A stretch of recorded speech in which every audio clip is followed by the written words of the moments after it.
हम ममता झा समस्त मिथिलावासी गोर लागै छी, नचारी गाबऽ जा रहल छी। एहि पार गंगा ओहि पार जमुना, बीच में बहैया निर्मल पानी, शंकर दानी आसन खसाने। बीच में बहैया निर्मल पानी, शंकर दानी आसन खसाने।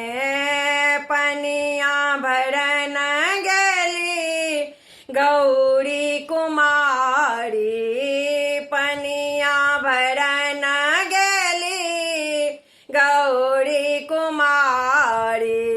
शिव लेलन अचरा पकारी, शंकर दानी आसन खसाने। शिव लेला अचरा पकारी, शंकर दानी आसन खसाने।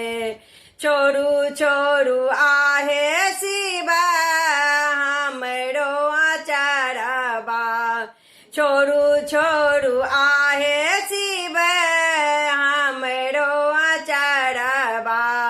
हम थी कबाड़ी कुमारी, शंकर दानी आसन खसाने।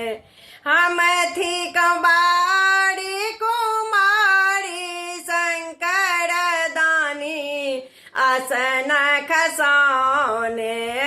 एहि पार गंगा ओहि पार जमुना, बीच में बहैया निर्मल पानी, शंकर दानी आसन खसाने।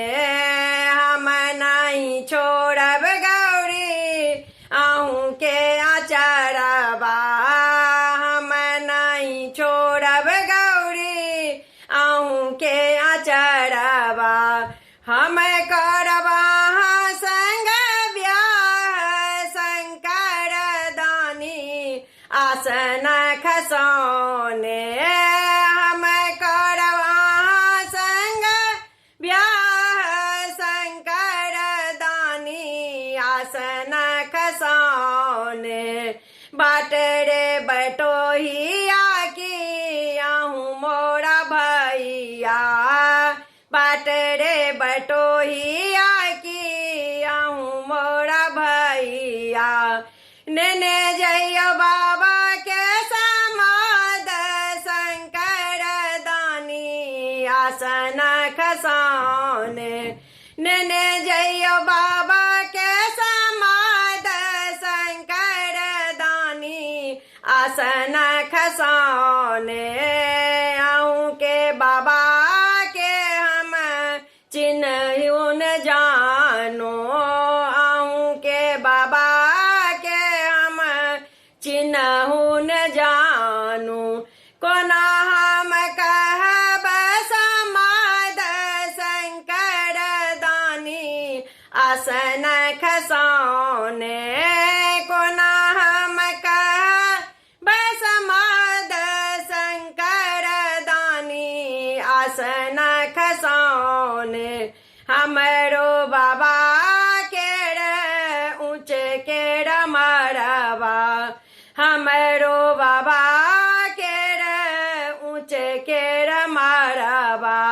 बीच में चनन केर गाछ, शंकर दानी आसन खसाने।